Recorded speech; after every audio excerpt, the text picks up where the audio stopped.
So after Boruto chapter 71 released, we saw Code get obliterated by Damon after getting his limiters removed. It was pretty one-sided from the get-go, with Code getting embarrassed once again. Now that Ada, Damon, and Amato have seemingly joined forces and are heading to join the Hidden Leaf Village, the question is, what's next for Code? After getting humiliated for what it seems like the 10th time already in this arc, Code has retreated, taking Bug away with him. And despite getting his limiters removed and getting a tremendous increase in power, it resulted in Code accomplishing absolutely nothing in the end. Code did retreat after the beatdown against Damon, where he did take Bug with him, where it does look like they are in the Land of Wind near the Sand Village. However, Code's options are very limited right now. He could A, invade the Hidden Leaf Village once again, which would be straight suicide since Ada and Damon would be there and would easily kill him, or B, form a new plan on how he's going to get revenge on Ishiki's killers and becoming an Otsutsuki. Despite Code getting his ass beat even with his limiters removed, it's pretty clear that he is stronger than everyone in the Leaf Village excluding Ada and Damon, of course. I doubt a Karma Boruto, a Borushiki, or a Kawashiki could even keep up with a limitless Code since he's above Jigen in terms of power. But now that the cyborg siblings are gonna be getting walking cats and dogs for missions next Boruto chapter, he wouldn't have a chance against those two,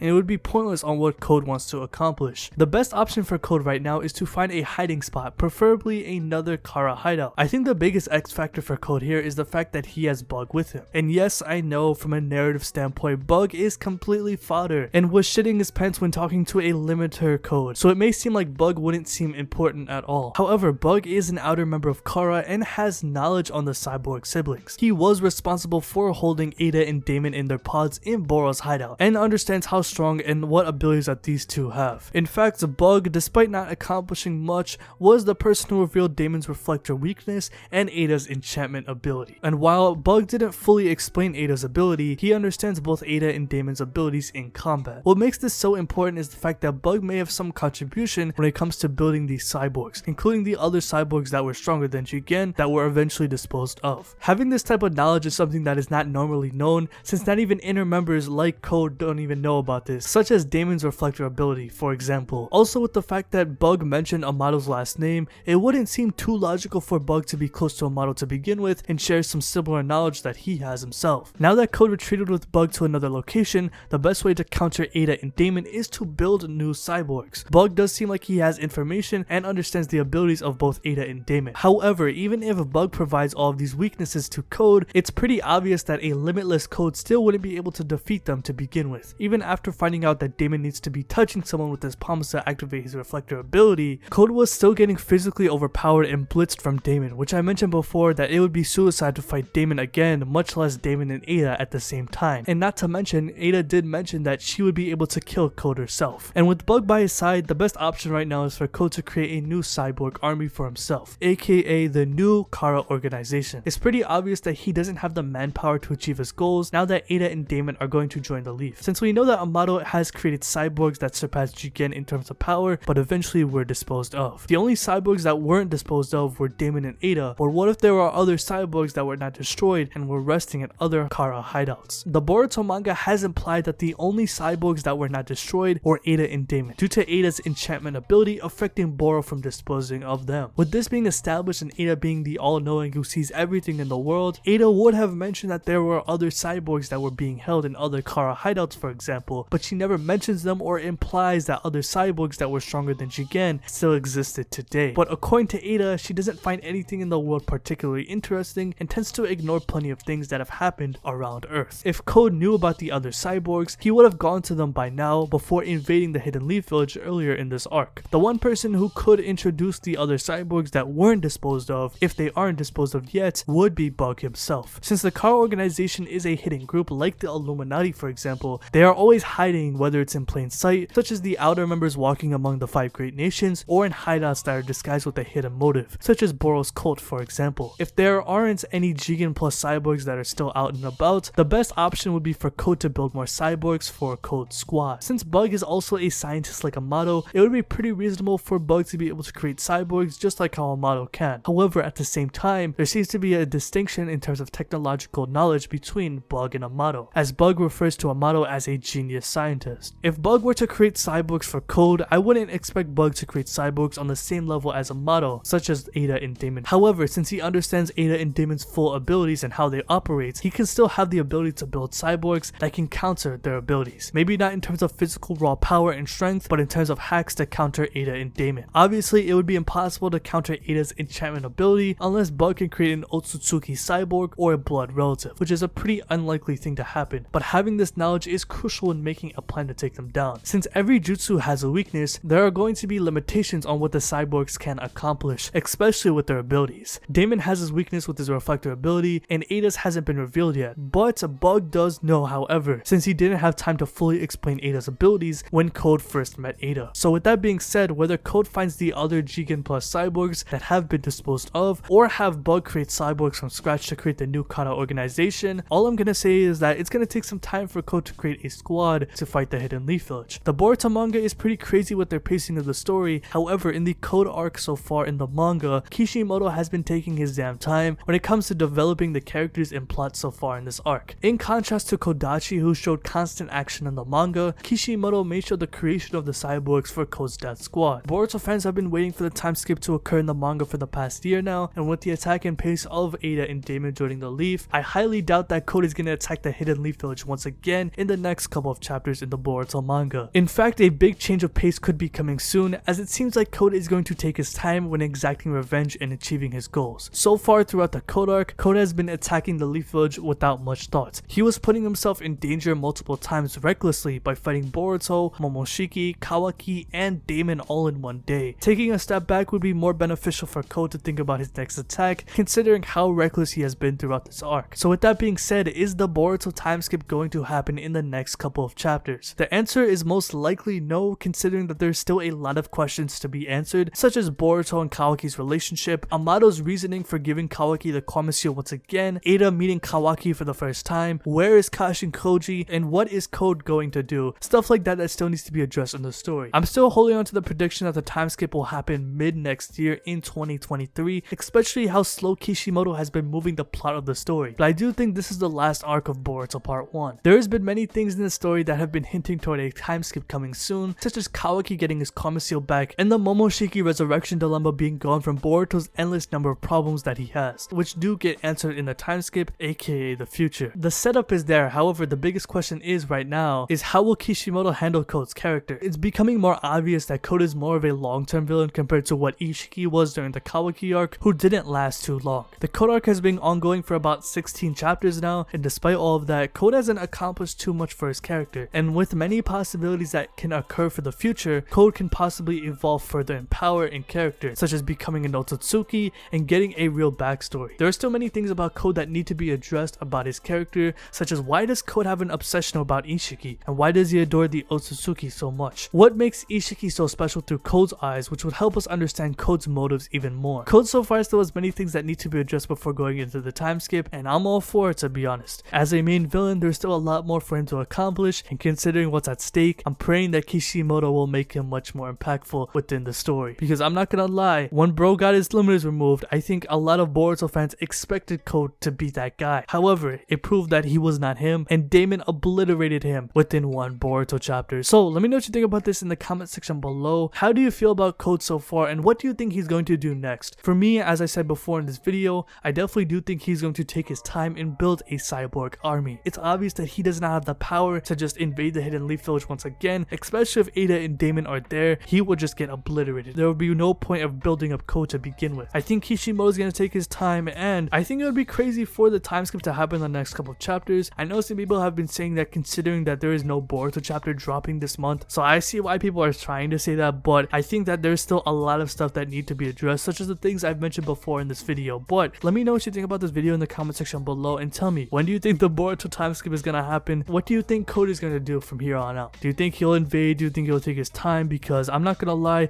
I definitely do think there's going to be a final battle before the time skip. I think Code will actually get his real lick in. He'll get it back in blood for Ishiki's death. I actually think that Code will go through and try to destroy a lot of the things that Kawaki has. He did mention at the end of Boruto chapter 71 that he is going to destroy everything that Kawaki ever loved, his home, his friends, and Naruto himself. Now, I'm not saying that Code will kill someone like Naruto or Sasuke, but considering how ambitious the Boruto manga can be, you never know, man. I feel like Code is going to surprise a lot of us. Now that he is out and about, taking all these L's so far, racking up all these losses, I think it's about time for him to bounce back heavily. I think it's about time for him to go down that route. We'll just have to see how this arc rolls out before the end of part 1, because if I'm being honest here, I really do think this is the end of Boruto part 1. But overall, let me know what you think about all that in the comment section below. So if you like this video, hit that like button, subscribe, hit the bell as well, and have a good day.